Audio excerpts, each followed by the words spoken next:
Hello, once again I come with the another series of artisan और women entrepreneurs. So आज हम जो भी सीरीज करने जा रहे हैं उसमें एक और आर्टिस्ट हमारे साथ है जिनकी स्टोरी बहुत इंस्पिरेशनल है और सभी को पता है कि मुझे कलाकार बहुत पसंद है। जिसका आर्ट अच्छा होता है ना, वो इंसान भी एक्चुअली में बहुत अच्छा होता है। सो रश्मि जी पेंटिंग्स, स्कल्पचर और काफ़ी अच्छे अच्छे वॉल पीसेस के लिए काम करते हैं और उनके साथ बहुत अच्छे लोग जुड़े हुए हैं। तो आज हम जानेंगे कि वो किस तरह से उन्होंने उनकी जर्नी स्टार्ट की, किस तरह से उनके पेंटिंग्स की दुनिया में वो आए एंड हाउ से बिकम अ प्रॉपर आर्टिस्ट कि अपने आप में से वो खुद बन के आए हैं। So let's start her journey. So Rashmi, basically आप कहाँ से और आपका एजुकेशन क्या है? हम यूपी से हैं, ओके, बनारस। ओके। और मेरा एजुकेशन एमए बीएड है। अच्छा, हम्म, सो ये जो आर्ट है वो आपकी लाइफ में कब कैसे? आया और कहाँ से आपकी दोस्ती यहाँ तक आई? एक्चुअली जब हम लोग पढ़ते थे तो ऐसे जस्ट हॉबी, मतलब कुछ भी बनाया तो बन गया, हुँ, ऐसा था। पर हुँ, उसके बारे में आगे पढ़ नहीं पाए क्योंकि अच्छा, वो पेरेंट्स का था कि आर्ट्स लेके करना क्या है। एग्ज़ैक्टली। टीचर कहते थे आर्ट्स नहीं लो, मतलब आर्ट्स से क्या रखा है। तो वो आर्ट्स नहीं लिया, हाँ, फिर वो छोड़ दिया। जब बीएड करने लगे उसके बाद फिर रियलाइज हुआ कि नहीं, ये आर्ट मतलब मेरे को अंदर से फील आता है। वो जब तक हम कुछ बनाए नहीं तो वो हैप्पीनेस आती ही नहीं है। तो अच्छा, मतलब सैड हो तो फिर वो पेंटिंग कर लो, मूड खराब है यार चलो कुछ भी बना लेते हैं, इस टाइप से है। तो अच्छा, मूड पे डिपेंड करता है, अगर मेरा खुद का क्रिएशन करना है तो मेरे मूड पे डिपेंड करता है, हुँ, ऐसा। और ये मेरी हुँ, हॉबी थी पहले। अच्छा, फिर वो हॉबी घर में बनाओ तो फिर होता है कि इतने बना के रखना क्या है, चलो अच्छा, स्टार्ट कर देते हैं हुँ, मतलब। हुँ, हुँ, तो ऑनलाइन का ज़्यादा आइडिया नहीं है। स्टार्टिंग में इंस्टाग्राम 19 में स्टार्ट किया था पर एक भी पोस्ट नहीं किया। 2023, नहीं नहीं, हाँ 2023 में डाला, राइट। ऐसा। सो ये जो ड्राइंग का था, हुँ, आपकी जर्नी थी, आप जैसे भी मूड किया आपने बनाया हुँ, ऐसा, ताकि वो अपने आप से आपके अंदर ये हाँ, आर्ट का हुँ, डेवलपमेंट हुआ, राइट? हुँ, सो जभी भी आपने ये बना के उसको जब कमर्शियलाइज़ पे जाना चाहा, तो आपको मतलब किसी ने सजेस्ट किया या आपको खुद से ऐसा लगा कि मुझे जाना है? या फिर पहला ऐसा क्या फेज था कि मैं लोगों तक मुझे ये पसंद आएगा कि नहीं? काफ़ी ऐसे सेल्फ डाउटिंग भी होता है, क्वेश्चंस भी होता है, हाँ, पीपल लव्ड और हाँ। नॉट। पहले ये बहुत इफ़ेक्ट करता था कि राइट। पीपल को पसंद आएगा, लोगों को पसंद आएगा कि नहीं।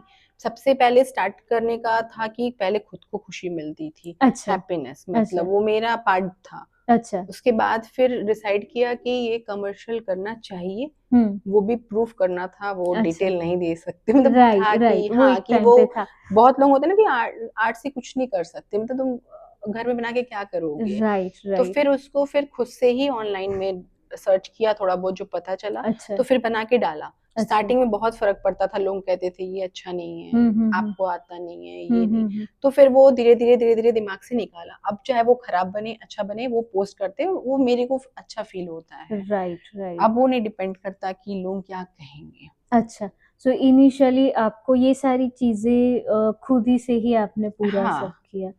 सो जभी भी आपको कोई जर्नी करनी होती है ना, तो यू हैव टू वेट कि कोई आपको बताने आएगा, कोई आपको कहेगा you are a perfect, so don't wait हुँ, बिकॉज़ द एक रश्मि का जो एक्सपीरियंस है कि उन्होंने सबसे पहले खुद को पहचाना कि उसमें वो स्किल है। हुँ, तो पहले उसको बोला कि चलो मेरी स्किल को आज़माते हैं। अब दूसरा पॉइंट आया कि ये स्किल के अंदर से कैसे लोगों तक जाए और उसी स्किल को बेच के कैसे पैसे कमाएँ, वो भी उन्होंने खुद से किया। सो कभी हमें लगता है ना कि हमारे साथ कोई आएगा, कोई हाथ खींचेगा या कोई हमें बोलेगा, राइट? सो कभी ये बोलेगा, आएगा में पूरी ज़िंदगी निकल जाती है। तो कभी-कभी ऐसा होता है ना कि कुछ नहीं होने से कुछ करना करना ज़रूरी बेहतर होता है, हुँ, राइट?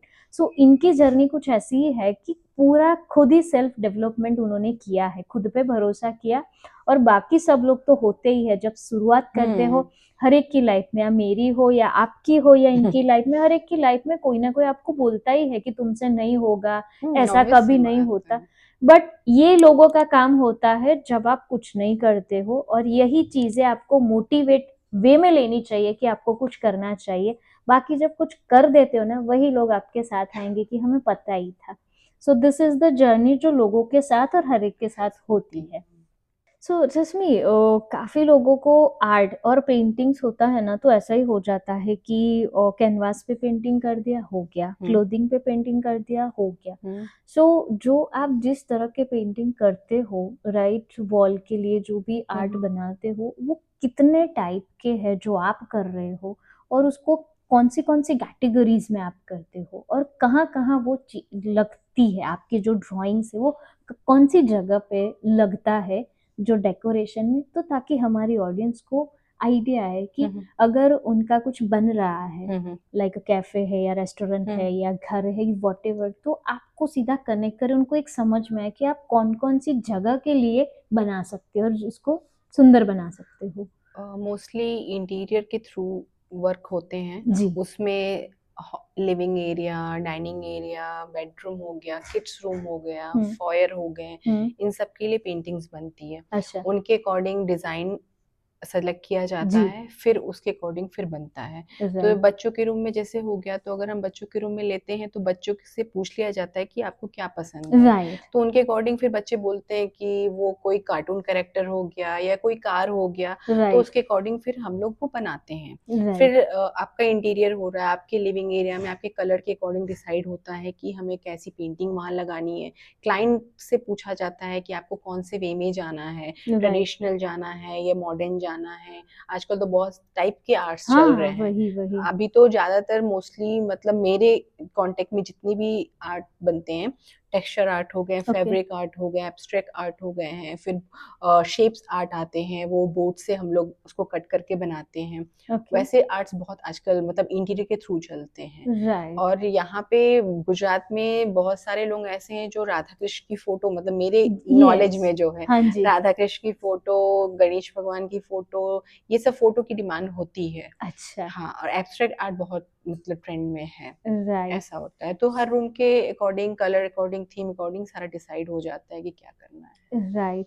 सो ये वाली जो पेंटिंग आपने हम्म। रखी है उसको क्या बोलते हैं? ये मधुबनी पेंटिंग है, हम्म। मोस्टली ये बिहार की पेंटिंग होती है। जी। इसमें मेरा ये कॉन्सेप्ट था कि ये सन है हाँ। और ये मून है, राइट। तो इसलिए एक तरफ लाइट है और इधर डार्क बनाया है। दैट मीन्स अवर लाइफ के दो पहलू हाँ है वही, कि हाँ हैप्पीनेस और हाँ सैडनेस दोनों के बीच में ही हाँ। हमारा पूरा मध जीवन चलता है। मधुबनी में मतलब मोस्टली यही होता है ना, वेल्थ से लेकर प्रॉस्पेरिटी से लेकर फर्टिलिटी से लेके। अब जैसे ये है तो इसमें हमारा लक होता है, अच्छा। फिश भी लक होता है हमारा। अच्छा। तो वो प्रेजेंट करता है चीजों को। अब लोटस हो गया, लोटस भी लक का ही रहता यस है। यस। तो सब मतलब वास्तु के अंदर भी हम लोग पेंटिंग अच्छा। बनाते हैं, सब कुछ बनाते हैं। Right right. Hmm. So like paintings मतलब डेकोरेशन या फिर किसी के लिए अच्छा या इंटीरियर पार्ट के लिए नहीं होता है, हम्म। हर पेंटिंग की कुछ ना कुछ स्टोरी स्टोरी होती होती है। है। और हर इंसान जो पेंटिंग अपने घर पे रखता है ना, काफी बार आपने देखा होगा कि पेंटिंग के लिए ऑक्शंस होती है, लोग उसके ऊपर पैसे बोलते हैं और हमें लगता है कि ये क्या बोलते हैं, एक पेंटिंग तो है। बट जिसको नॉलेज होता है कि ये पेंटिंग उसके लिए, उसकी जो वॉल जो कॉर्नर के लिए उसने रखा है ना, उसकी वैल्यू क्या बनती है, और पेंटिंग लगाने के बाद जिस जिस पेंटिंग को वो लेके जाते हैं ना, वो क्या साथ में लेके आता है ना, वो लेने वाला और बेचने वाला दोनों को पता हम्म। होता है। बाकी ऑडियंस को ऐसा ही लगता है कि सिर्फ पेंटिंग्स ही है ना, बट ऐसा नहीं होता है। जैसे यही वाली पेंटिंग उन्होंने बताई कि कुछ मैसेज देती है कि हमारी लाइफ सिर्फ ये दोनों पहलू के बीच में पूरी हो जाती है। जब ये आता है तब हम बहुत अच्छे रहते हैं, जब ये आता है तब हम रोते हैं, राइट। बट मैं आपको एक छोटा सा मैसेज दूंगी, ये आता है ना तब ज्यादा सैड मत हो, थोड़ा खुश हो जाओ, क्योंकि इसके बाद ये ये आता आना। है, that is the time of celebration, right. So paintings, art, वो सब हमारे लाइफ में एक ऐसा रोल प्ले करती है कि हम जब डार्कनेस में चले जाते हैं, तो ये ही चीजें अपने आप को इधर से बाहर निकालती है, डार्कनेस से बाहर निकालती है, क्योंकि इसमें आपका होता है फोकस, इसमें आपका होता है रंग। सो फोकस आपको वापस लाती है, रंग आई थिंक सो, मुझे जब तक पता है तब तक एक थेरापी का काम हाँ, करती है, right. Art is a therapy ना। बिकॉज ये मुझे पता चला था तारे जमीन मूवी पे, जब ओके, छोटा हाँ। सा बंदा हम्म पिक्चर्स बनाता है, हम्म पूरी कंपटीशन रखी थी, तब हम्म पता चला कि कुछ नहीं होता है। और जैसे काफी ऐसे बच्चे होते हैं जिनको डेवलप किया जाता है हाँ, सिर्फ पेंटिंग्स को पेंटिंग के लेके, थ्रू। कलर्स को लेके। सो कलर्स हमारी लाइफ के हर पहलू में आते हैं, हमारे फेस्टिवल्स में भी कलर्स का इम्पोर्टेंस होता है। तो रश्मि जी के स्टोरी में भी कुछ ऐसा ही है कि वो खुद से इंस्पायर हुए हैं, खुद ही के क्रिएशंस करते हैं। और आप सभी के लिए जिन जिन को भी ऐसे पेंटिंग्स है, ऐसे आर्ट्स है, जो पर्टिकुलर वास्तु में बिलीव करते हैं और वास्तु करेक्शंस के लिए देखते हैं, तो this painting will help you everyone. So ये है उनकी कलाकारी का नमूना, और इनका इंस्टाग्राम की लिंक हम नीचे डाल देंगे, उनको टैग भी करेंगे। आप उनके पेज पे एक बार विजिट जरूर करना, ताकि आपको पता चले कि वो किस तरह के पेंटिंग्स बनाते हैं। And yes, one more thing, जब भी आप किसी भी पेंटर्स का या पेंटिंग का कोई भी चीज देखते हो जिसमें कलाकार की कला होती है ना, वहां कभी भी ऐसा मत करना कि इसमें फिनिशिंग नहीं होता है, क्योंकि वो मशीन का काम नहीं होता है, इंसान का काम होता है जिसमें जान जाती है, पूरी जान लगा के वो काम करते हैं। तो कहीं ना कहीं कुछ टेढ़ा मेढ़ा रहता है ना, वो आर्ट की ब्यूटीफुल ब्यूटी बोलते हैं, वही रहता है। सो हमेशा सपोर्ट द आर्ट, हमेशा support the people, and thank you so much for your time Rashmi ji. Okay, so इनका इंस्टाग्राम और कांटेक्ट डिटेल हम यहाँ पे डाल देंगे, ताकि आपको जो भी कुछ भी उनके साथ बनवाना है तो वो बनाते भी है। उनके पास कुछ रेडी होगा तो आपको शोकेस करेंगे, तो आप उनके साथ कनेक्ट करके आप उन्हीं के जो भी आर्ट के नमूने है, आर्ट के जो डिज़ाइंस है, आप उनके लिए कनेक्ट कर सकते हो, और आपके घर को, आपके क्लाइंट्स को, सभी को खुश कर सकते हो, जो भी उनकी मनपसंद की पेंटिंग बनवा के या गिफ्ट में दे के। So thank you so much, and thank you. Amazing art. Please इनको फॉलो करो और इनको सपोर्ट करो, ताकि वो और अच्छी से अच्छी क्रिएशन बना पाए। Thank you so thank you much. So much ma'am.